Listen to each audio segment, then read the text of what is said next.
Welcome back. Let's talk about supplements, shall we? This is such a hot topic. People love talking about supplementation, and supplements are particularly popular during perimenopause because there's so much happening in our bodies. And yes, they can be useful, but we need to understand if they are being used to support our bodies or if they are being used as a band-aid. Today, we're going to talk about how to use them wisely. Reminding you that this presentation is for educational purposes only. It does not substitute medical advice, diagnosis, or treatment. And I want to ask you to not self-prescribe supplements without professional guidance. My role here is to help you understand supplementation, ask better questions, and explore safe and effective options alongside your healthcare team. Let's start with definition. What does the dictionary say? Supplement is a thing added to something else in order to complete it or enhance it. So note here, supplement is just a little thing that is added to something bigger and it's being used just to complete or to enhance it. Why am I starting with this? Because there's a lot of people relying on supplements and not doing the big thing properly because there is a promise behind those supplements. So the difference between food and supplements, it's something that we cannot ignore. Food will always come first, no matter how many supplements you're taking or how high quality they are or how fantastic they make you feel, we still need to go back to the basics because the nutrients that we get from food comes with so much more. It comes packed with fiber, with macronutrients, with phytonutrients, with those cofactors. Remember we spoke about cofactors? It's like those co-workers that work together. So we're getting the whole picture when we're getting those nutrients from our plate. Real meals are going to support your gut health. They're going to support your energy, your mood, your hormone balance. It plays such a big role in hunger, in cravings, in blood sugar regulation. So we cannot ignore the fact that food is going to nourish your whole body. Whilst a little pill can be very effective at supplying you with iron, for example. And yes, great, sometimes we need it. But I'd rather see you getting your iron from food and relying on supplement only when you need. To bring that little extra something, that little something that needs to complete the whole picture. Positive habits around eating is what's going to help you to build long-term change. And it's going to help you to thrive in this journey because you're providing your body with this whole thing that it needs. Lifestyle comes second because there's no point for you to take a sleep blend, for example, to help you to sleep if you're not doing your sleep hygiene properly. There is no point for you to try to buy a fat burner or a something that promises body change if you're not moving your body. There's actually no point in taking a supplement that promises you endless energy if you're not moving your body. It's going to clash. Stress management, once again, remember we spoke about how stress depletes our body from certain nutrients. And if you are buying stress support formulas, for example, which is, very popular these days, but you're not doing your homework to manage that stress, once again, they're clashing. It's like if we were pouring supplements on a bucket that is full of holes.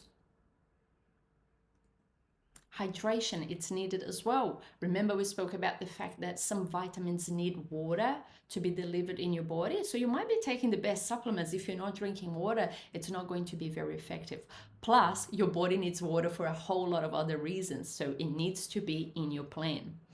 And changes in your environment, your habits and routines. We have to understand that if we don't do this work, supplements are not going to help. It might touch on the surface. It might be that little quick band-aid that we need every now and then, but most of the time it's just going to be a waste of money because you are throwing the supplement in that bucket that is full of holes. It's just going down the drain. And then comes supplements. So once we looked at food, once we looked at lifestyle, then the supplements come in. Okay, if they are taken alone without addressing all of this, there's just going to be that band-aid strategy, which we've learned it's not ideal. Supplements can support, okay, we're going to explore this today. There is a very positive side to supplementation, but diet and lifestyle is where the true healing and prevention happens. And that's the reason why we're going to spend the next few months focusing on diet and lifestyle changes. Supplements get such a big hype, right? It's the thing at the moment. Think about it. In our parents' generation, there was no such thing. It was only in the last few years that became such a big thing. And there's so much hype around it because it promises those quick fixes for whatever you're going through. And if you think about it, through perimenopause, we experience so many symptoms, and those supplements come in promising a quick fix for fatigue, for weight issues, for sleep issues, for mood, for hot flushes. So it's very easy to create a hype around these kind of promises. They're very easy to access these days. You can get them from any pharmacy, any supermarket, and you can get them from your phone. You know, you're scrolling on Instagram and all of a sudden you have a social media ad, and it's as easy as that. There's a lot of frustration as well that's trying to be addressed because we are trying to look for solutions. And if we don't find the solution at a doctor's practice, for example, we are going to be looking for something else, right? So we're trying to take the matter in our own hands. And women in perimenopause are particularly vulnerable to marketing. And those companies, they're very good with marketing. So they hype, they build all this hype around supplementation because they know they have an easy target in order to make sales. Supplements can be very helpful, especially when we are correcting those targeted deficiencies. So you ran your blood tests, you have an iron deficiency, let's jump onto it. Food helps, but it's very hard to bounce from a place of deficiency, especially if it's a severe deficiency just with food. It takes a lot of time and a lot of consistency to build and to recover from deficiency with food only. It's possible, but it's painful. You know, it's going to take you a whole lot of time. And let's face it, if you are deficient, you are already struggling. So that's when supplementation is a no-brainer. It's useful as well in times of high demand. So let's say, for example, you're going through a very stressful period. I'm not talking about that chronic stress that happens every day. That kind of stress we need to address. Otherwise, we're just pouring the supplement on a bucket full of holes. But let's say you're going through a very stressful time. You're going through loss, you're going through divorce, you're going through big changes in your life. This might be very useful because your stress levels are going to spike and your body is going to need that extra support. If you take medication that has those kind of side effects, we spoke about it before, and you know that the medication will deplete your body from certain nutrient, you should definitely be looking at supplementation. And of course, when there is that specific issue that happens that leads us to choosing supplements on a targeted way. So it could be sickness, for example, and you want to boost your immune system, or if you just took a course of antibiotics, you need to get onto those probiotics straight away. These are very useful times as well. Supplements can be also very helpful if there is an issue with absorption or if your diet is restricted. So think of times in which you're not able to eat as much as you should be eating. If you're going through some sort of illness, or if you just had a surgery, if you're going through an appetite suppressant treatment, or if you've gone through the gastric sleeve surgery, for example. Your body is going to struggle to find all the nutrients that it needs because your meals are smaller and they're not as frequent. And this is valid for restricted diets in terms of vegan and vegetarian diets as well. You might not be able to find all the nutrients that you need in that diet, especially if you're not doing it properly. So supplements can be very helpful here as well. Now, when are supplements not helpful? They are not helpful if they're being used just to replace a healthy and balanced diet, because yes, they might help a little bit, but you're not going to get the full benefit from it because it's missing the whole lot. So don't rely just on supplements. Cheap and low quality supplements are often a waste of money and a waste of your time, and could actually cause more harm than good. An example here is those iron gummies that you get from the supermarket. Yes, they're fun, they're cheap, they're easy to take, but they can cause a lot of gastrointestinal distress in your body, and they're not very well absorbed. So once again, a waste of money. Non-therapeutic dosages, meaning that you are getting supplements that are put out there for the public. Everyone can take it. There's no regulation on that, which means that those companies cannot pack a whole lot of nutrients inside those little bottles. Otherwise, it could be harmful for the public, right? So they just put a little bit of everything. Have you seen those multivitamins that has everything from A to zinc? A little bit of everything, but nothing's really therapeutic in terms of dosages. So is it even helping? If you're taking a little bit of everything, but nothing in good enough amounts. If they are not targeted, if they're not specific, if you don't know what you're doing. For example, there's magnesium out there that is going to be used to treat constipation. And if you don't know what you're doing, you're just taking a random bottle of magnesium from the shelves because a friend of yours told you that magnesium is good for sleep, but you're taking the wrong one at the wrong time. All of a sudden, you're experiencing diarrhea and you don't know where the diarrhea is coming from, only because you weren't specific. You didn't know what you were doing. You chose the wrong formula. And they're not helpful when they're non-active, when they come in those forms that are non-bioavailable, meaning that your body really struggles to absorb. And sometimes your body is actually unable to absorb at all because there's some gene snippets that can stop your body from doing these activations. So you're taking cheaper formulas that are not useful for your body. It's just going down the toilet, but actually, whilst inside your body, it's actually causing trouble because your body doesn't know what to do with it. So supplements are not helpful in this scenario. You need to know what you're doing. You need to know what you're putting in your body. They're also not helpful if they're not taken consistently. I see this all the time. There's women out there jumping from one protocol to another every month. They try creatine for 2 weeks. Oh, didn't work. I'm going to try something else. And then they try something else. And then they try this. And then they try that. And most nutrients, most supplements take time to work because they need to build up in your body. So it's not going to work overnight. If you're taking creatine for 2 weeks, you're not yet seeing the full benefits from it. And then you leave it aside for 2 more weeks and then you go back to it. You're just wasting your time and your money. And the same thing will happen to fish oils, for example. There's studies showing that you might need up to 6 months to see the benefits of fish oils, and then you have to continue taking it. Now, how many women out there are taking one fish oil a week? You've seen that. You know what I'm talking about. So as I said before, it might take weeks to months to see the benefits of supplementation. And skipping, changing, or stopping these protocols too early are just a waste of effort. Consistency and the correct dosage is what's going to bring you results. So no more wasting money, ladies. Yeah, let's get those protocols right. Stop jumping from one thing to another. There's some things behind the industry that we don't see very often, and I thought would be interesting for this conversation of ours.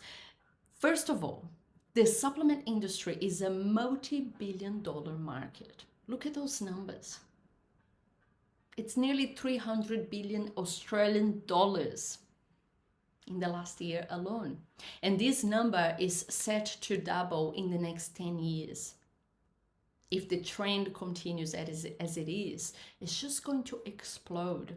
So what does that tell us? It tells us that this is a heavily profit-driven industry. They want to make money. And they know how to make money. They're great at marketing. They're great at convincing us that we need their product. So this is something for you to keep in mind. Sadly, there's limited regulation. Hopefully this is going to change in the future because there's another trend with safety that we've been seeing that hopefully is going to spark changes in policies, and we're going to start seeing more regulation. But right now, We don't see much of it. The quality between supplements, between brands, varies a lot. And it's particularly worrying when we're talking about overseas products. We have no idea where they came from. And we might know where they came from, but they might be coming from places where there's no regulation whatsoever. We have to be mindful of that. A lot of supplements out there is going to come with fillers, with poor quality forms, with underdosed ingredients, as we mentioned before. Marketing outspaces science in this space. They know where to get us, they know how to get us, and they do a very good job. Natural supplements do not mean safe. There might be reactions, there might be interactions, there might be contamination risks. We have to be very aware of it. Not all brands are created equal. Those cheap pharmacy brands that you're going to find are often poorly absorbed forms.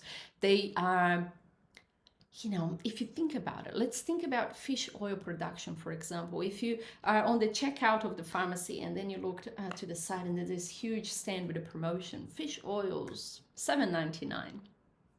I'm going to take some home.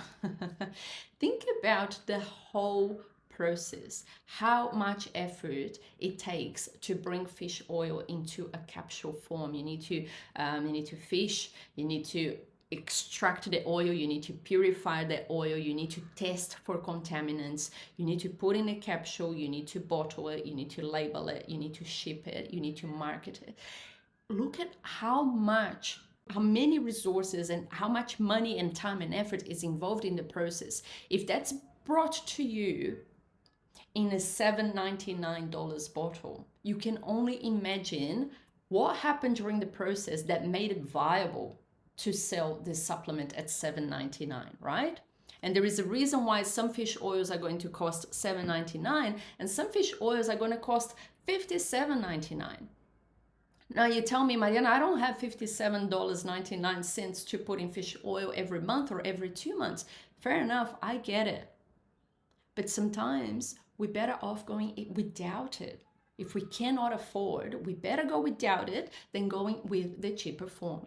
That's when we focus on our diet. That's when we focus on doing the right thing on a daily basis, so we're not needing that supplement to start with. Okay? Practitioner-only brands tend to be better. They have this higher bioavailability. They have been clinically dosed, and they often need a prescription. Those are the good things. If you need, for whatever reason, if you need vitamin A, you need a good vitamin A that is dosaged properly and it has been prescribed to you. And it's not on the shelves because too much vitamin A can cause harm to the public. But you, in this specific reason, you need that vitamin A. So you go and get the good stuff. That's why it's so important to consult with a professional who knows what they're doing. I want you to look for your ingredients when you're buying. Make sure there's no fillers. Make sure there's not too much of a little bit of everything, but not enough.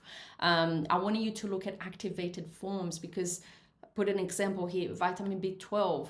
You might be taking a synthetic form that your body's really going to struggle to absorb and use, or you might be taking an active form. Of course, the active form is going to be more expensive, but you're doing the right thing for your body. And I want you to look for brands that are independently tested for purity and potency. Okay, those are the right steps when we're choosing proper supplement. There are a number of supplements that are often overrated or misused, and I want you to know what they are, because when you come across them, I want that red flag to go off, and I want you to start asking yourself, am I doing the right thing by buying this product? They can be detox formulas, fat burners, cleanse kits, everything that promises too much or sounds too good to be true. It's probably not that good, so be aware of it. And also be aware of random hormone support blends that you might start getting on your phone. You might already know what I'm talking about. The algorithm, it's smart. It knows our age, it knows what we're interested in, it knows the symptoms that we're experiencing. And there are hundreds of companies out there targeting their ads at us. So they're gonna show up as these beautiful ads with beautiful promise, and it's going to sound like they're talking at you. You know, they know you exactly. They know exactly what you're going through, and it's very tempting, especially when we go and look at all those beautiful reviews and those beautiful women using. Just be mindful. Ask yourself, what am I buying here? Where was this made? Was this tested independently? How long has it been around for? Multivitamins are usually overrated as well. I've already explained why. It's much better if you use exactly what you need in the right amount instead of using just a random multivitamin. Collagen powders usually promise a lot. And look, don't get me wrong, collagen powder is good. I use it in my clinic, but it doesn't deliver those miracle results. You learned today that there's something even better than collagen powder. But collagen powder has been trendy for the last couple of years, and there's a lot of companies pushing that. And you're going to get a lot of ads about collagen powders as well. Supplements bought from social media without professional input can actually be harmful. It's not just a matter of being overrated or misused. It can actually be harmful. And I want you to watch out for paid reviews, which is a big trap. You know, you just get this ad and then all of a sudden there's 1,000 women giving 5 stars and saying how life-changing it was.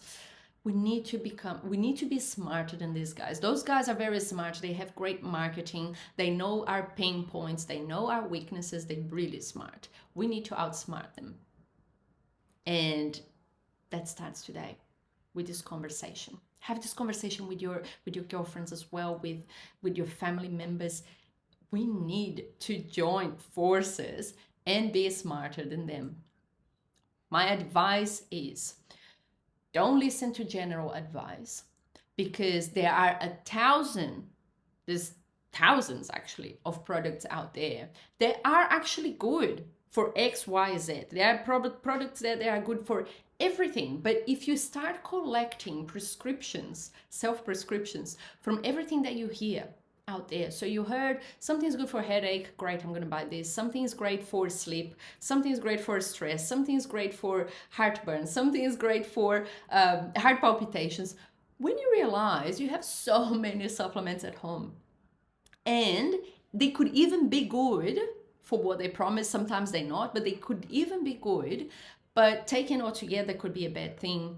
Or you might be focusing on the wrong strategy. It might be better for you to take something different that helps you to address the root cause instead of taking those things that are touching on the surface. So for example, it might be much better for you to do a proper gut protocol to get your gut health up to scratch and get the gut microbiome really strong, instead of keep on taking something for, I don't know, for mental health, which is linked to gut health.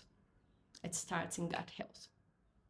I'm going to dive deep into, more possibilities in the future. You're going to learn a little bit more, but it's important for you to observe, are you collecting advice, and is this resulting in a lot of supplements on your kitchen cabinet? Yeah, with your health practitioner, I want you to choose 1, 2, 3 supplements, and I want you to stick to it. Get a proper protocol and follow from the beginning to the end as prescribed. And then you do follow-ups, and then you understand what's happening with your body, and then you understand if you have to change, increase, decrease, or come off altogether. Put your safety first, okay? Safety first it's a very important topic, because supplements can interact with other medications and not many people are aware of it. St. John's wort, for example, which you can buy in any health food shop, in any pharmacy, have huge interactions with antidepressants and can be actually harmful for your health. And this is just one of many examples I could give you today. More is not better. Excess vitamins can be harmful for your body. Too much of a good thing, it's a bad thing. So do not supplement based on the idea that I need a lot of. You don't. Remember we spoke about micronutrients? Micronutrients are only needed in micro amounts, very little amounts. And there's a huge problem that we're seeing more and more because this industry is growing so much and it's become so easily accessible is toxicity. It's a huge problem. Some nutrients can build up in our body if it's overused. Our body, it's very smart to a certain degree and it can excrete a lot of excess if it doesn't need it, but it doesn't respond as well to supplementation with certain nutrients. For example, iron.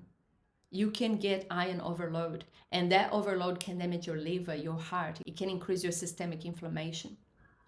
How many people out there, just because they're vegan, just because they're vegetarian, are supplementing iron, and sometimes even in larger amounts because they believe in they're doing the right thing?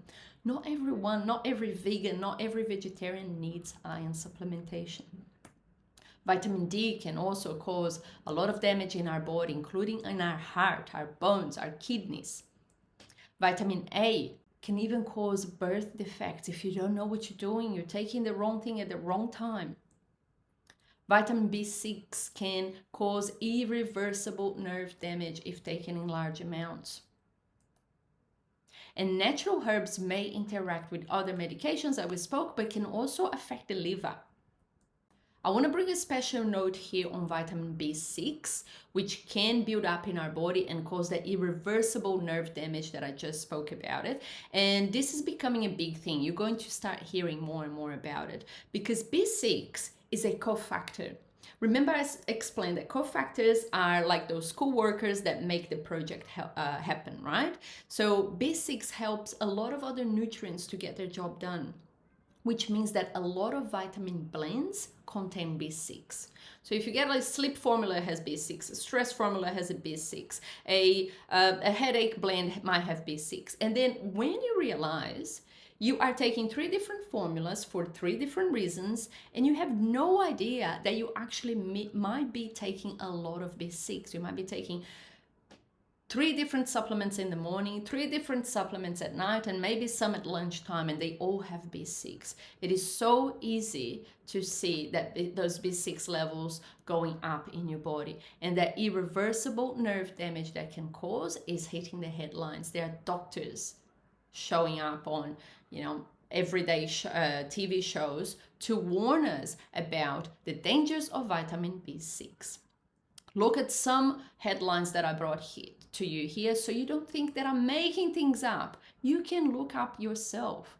Dietary supplements causing severe liver injuries in Australians, with some requiring transplants. How sad is that? That you are taking an innocent, you think it's an innocent supplement blend because you want to sleep better or you want to have, better energy levels. You might be causing damage to your body. Rising cases of vitamin B6 toxicity causing concerns for peak medical bodies. This is very recent. And it's going to become bigger and bigger. If you haven't heard about it yet, you will in time. Popular cold and flu treatment under investigation by the TGA because it may cause liver damage. Wow, it's big, isn't it? When we're thinking supplements are innocent, natural herbs are innocent, they're not. They're powerful. And that's why they're used, because they actually are powerful. But they need to be used wisely. Please be aware of the compounding effect that some formulas may have. If you're seeing 2 or 3 different health professionals and they are all prescribing you different supplements, they need to know that you're taking something else. You need to compare those formulas and make sure you're not taking too much of a good thing. Take your prescriptions to your health professionals and ask for their assistance to make sure that you are supplementing in a safe way. This is very important. There are some supplements that I use in care and I'm very comfortable sharing with you. Whey protein is one of them, especially if it's a good quality whey. Remember how quality is so important, right? We want to look at a whey protein that is isolated, that is grass-fed, that has as little additives as possible, preferably not even sweeteners in it. So you're doing the right thing for your body. If you're not consuming enough protein, and we are going to work on this, there's a whole lesson just on protein. But if you think that you're not getting enough protein, if you can tell you're not getting enough protein, that's something that you might look at straight away. Whey protein, the good quality one, it's very easy to digest and your body's gonna love it. But if you tell me that for some reason you cannot or you choose not to have whey, my second option will be collagen. Remember how I said that collagen is good, but promises a lot and there's a lot of market behind it? Whey is actually better than collagen because whey has everything that collagen has to offer, plus a little more. So you can get that collagen and a little bit more if you're doing whey instead of collagen. Reminding you that collagen needs vitamin C. Remember the cofactors, and you can have vitamin C. Vitamin C is abundant in fruit and veggies, so make sure that you are doing the food part of things as we mentioned right at the beginning of our conversation today.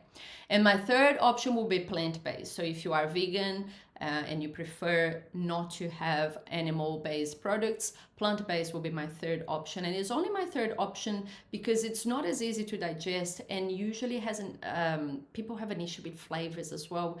It's not as tasty. It's not easy to get a formula that is neutral and that you can incorporate in your cooking, in your daily life. But it's available to you, especially the ones that comes with digestive enzymes that helps you to digest them better.